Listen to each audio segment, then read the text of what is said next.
अस्सलाम वालेकुम नाज़रीन और सामीन, मैं हूं आपका मेज़बान Sahil and welcome back after a very very short break.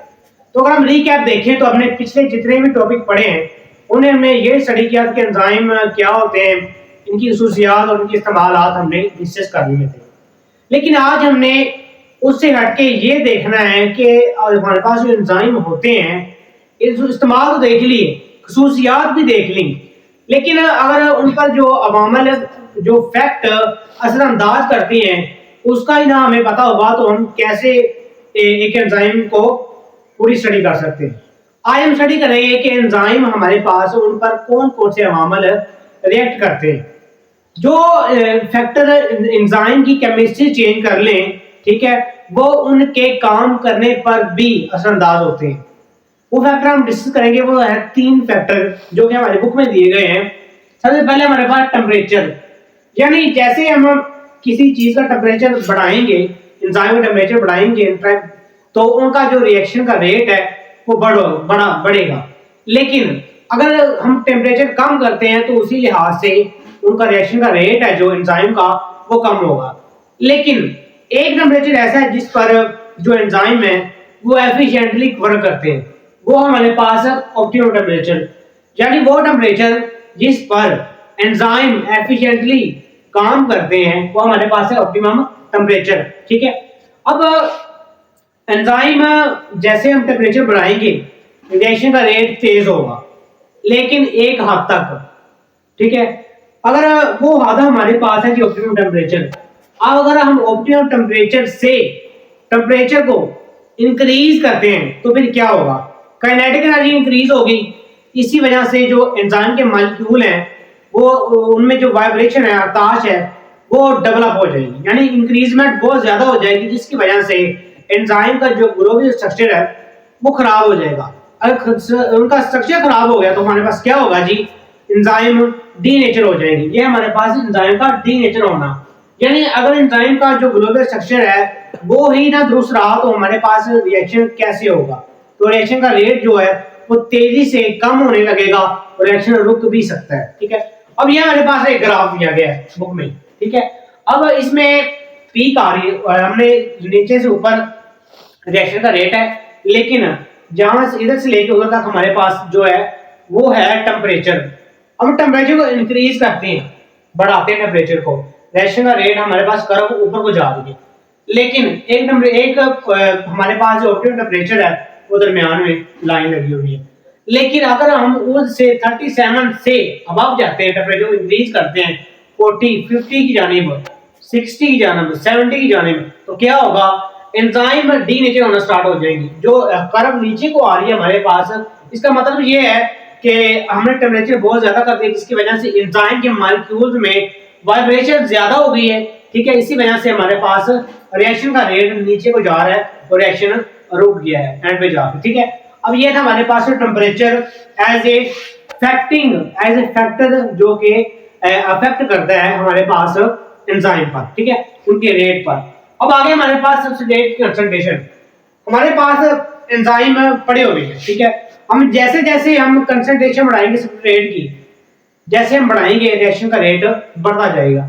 लेकिन अगर हम कहें कि हमारे पास जो एंजाइम पड़े हुए हैं वो हम कांस्टेंट कर दें, यानी एंजाइम हमारे पास एक्सपोज कर लेंगे, जैसे हमारे 10 ही है 10, लेकिन अगर हम सब्सट्रेट की कंसंट्रेशन को हम बढ़ा देते हैं, एंजाइम अपने पास कांस्टेंट पड़े हुए हैं लेकिन सब्सट्रेट की कंसंट्रेशन को हम बढ़ा देते हैं, इंक्रीज करते जाते हैं, तो एक वक्त ऐसा आएगा कि रिएक्शन एक रुक जाएगा। कैसे, हमारे पास जितने भी एंजाइम पड़े हुए हैं 10 एंजाइम हमारे पास, उनकी एक्टिव साइट बहुत होगी पूर्ण। ठीक है, तो अब आगे ना ही वो पीछे रिएक्शन बढ़ेगा, सब्सट्रेट तो वैसे पड़े हुए हैं जो हम बढ़ा रहे हैं, तो हमारे पास रिएक्शन रुक जाएगा, यानी ना आगे होगा ना पीछे होगा। तो ये हमारे पास उसी एग्जांपल है, ये हमारा एग्जांपल देख लें आप, ये हमारा एंजाइम है, एंजाइम की एक्टिव साइट पूर्ण भी पड़ी है, लेकिन हम सब्सट्रेट को बढ़ा रहे हैं तो इससे हमारा रिएक्शन पर कोई भी असर नहीं होना, तो इसे हम कहते हैं एक्टिव साइट की सैचुरेशन। अब ये हमारे पास एक ग्राफ है। ठीक है, तो इसमें ये दिखाया गया कि जैसे जैसे नीचे हम जो ले रहे हैं वो है सब्सट्रेट की कंसंट्रेशन, और नीचे से ऊपर हमारे पास ये है हमारे पास जो रिएक्शन का रेट है, ठीक है। अब जैसे जैसे हम सबस्ट्रेट की कंसंट्रेशन को बढ़ा रहे हैं, तादाद को बढ़ा रहे हैं सबस्ट्रेट की, तो हमारे पास क्या होगा, रिएक्शन आहिस्ता आहिस्ता इंक्रीज होगा। लेकिन एक वक्त ऐसा आएगा कि ये हमारे पास जो कर्व है वो सीधी होगी। क्यों? कि हमारे पास जितने भी एंजाइम है उनकी एक्टिव साइड जो है हमारे पास वो पूर हो गई है, फिल हो गई है, जिसकी वजह से जो रिएक्शन मजीद आगे इंक्रीजमेंट की तरफ नहीं जा रहा, एक लेवल तक रुक गया है, ठीक है। अब जैसे वो रिएक्शन खत्म हो गए तो फिर एक्टिव साइड खाली होगी, फिर आगे सबस्ट्रेट आएंगे, तो ये हमारे पास है सबस्ट्रेट की कंसंट्रेशन। अब आगे हमारे पास पीएच वैल्यू। पीएच वैल्यू हमारे पास minus logarithm of hydrogen ions, इस पर हाइड्रोजन आयंस ज्यादा होते हैं, ठीक है।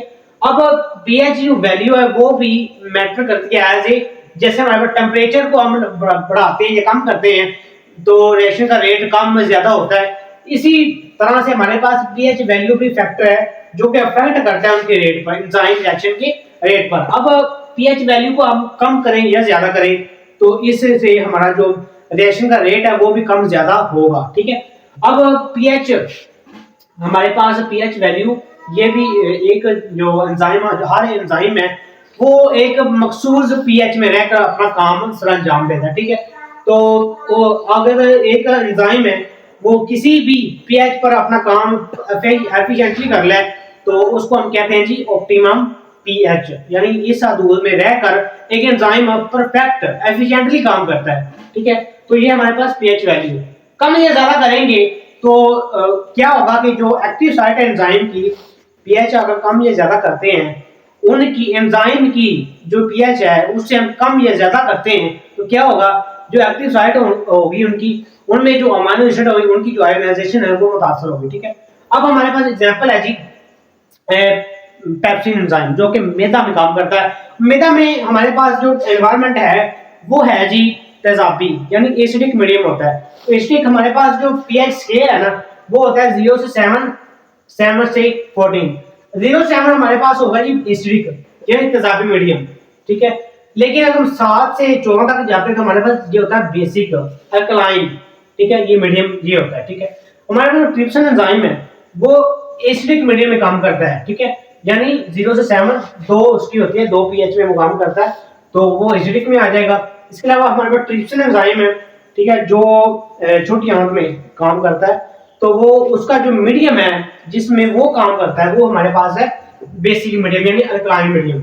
ये हमारे पास एक स्केल है। अब जो 7 पीएच है वो हमारे पास पानी की होती है, ठीक है, वो हमारे पास पानी की होती है, ठीक है। तो अगर हम स्केल देखें तो स्केल भी हमारे पास इस तरह से होगा कि बिल्कुल ऐसे जैसे हमारा टेम्परेचर का स्टडी किया, ठीक है। इसमें पीएच वैल्यू जब जैसे जैसे बढ़ाते जाते हैं, ठीक है, तो हमारे पास रिएक्शन का रेट बढ़ता जाता है। लेकिन रिएक्शन का रेट एक हदूद आपको नजर आ रही होगी, यहाँ पर ऑप्टिमम है, पीएच वैल्यू ऑप्टिमम है जिसके अंदर रहकर एक एंजाइम परफेक्ट काम करता है। लेकिन अगर उनसे हम इंक्रीज करते हैं पीएच वैल्यू को कम या ज्यादा करने की कोशिश करते हैं तो क्या होगा, हमारे पास रिएक्शन तेजी से हमारे पास कम हो जाएगा, रुक भी सबसे पहले जो इम्पोर्टेंट फैक्टर है वो पीएच वैल्यू है, क्योंकि इस पर सबसे जो इम्पोर्टेंट है तो ये हमारे पास पीएच वैल्यू, इसको कम या ज्यादा करना हमारे पास रिएक्शन को मुकम्मल तौर पर रोक देता है। तो जो हमारे पास चंद फैक्टर से जो कि एंजाइम के काम करने पर असरअंदाज होते हैं, ठीक हो गया। तो आगे हम स्टडी करेंगे जी एंजाइम का जो मैकेनिज्म है वो कैसा है, कितने साइंटिस्ट ने ये बताया कि एंजाइम ऐसा होगा, ऐसे काम करेगा, या ऐसा होगा या ऐसे काम करेगा, ये हम स्टडी करेंगे नेक्स्ट वीडियो में। तो अभी आप चैनल पर नए हैं, चैनल को सब्सक्राइब कर दें, लाइक एंड शेयर लाजमी करें। हमारे टिकटॉक अकाउंट को, फेसबुक अकाउंट को और हमारे व्हाट्सएप चैनल का लिंक दिया गया है बायो में, डिस्क्रिप्शन में, उसको भी फॉलो करें। इसके अलावा आपको कोई भी कंफ्यूजन हो तो आप डिस्क्रिप्शन में इसके हेल्प ले सकते हैं, क्योंकि जो हमने स्टडी किया है आज वो उस पर तमाम का तमाम लेक्चर उधर भी लिखा होता है रिटन फॉर्म में, ठीक है। तो ये था हमारा आज का लेक्चर, बड़ा ही आसान सा सिंपल सा टॉपिक है। लॉन्ग क्वेश्चन, शॉर्ट क्वेश्चन ये पूछ सकता है। शॉर्ट क्वेश्चन में ये हमारे पास आ सकता है एंजाइम का डीनेचर होना एंड एक्टिव साइट की सैचुरेशन, ये शॉर्ट आ सकते हैं, पीएच वैल्यू शॉर्ट आ सकती है और एमसीक्यूज भी बन सकते हैं। ये था हमारा बड़ा ही आसान टॉपिक है, एज इट इज आपने पेपर में लिखना जैसे हमने डिस्कस किया, ठीक है।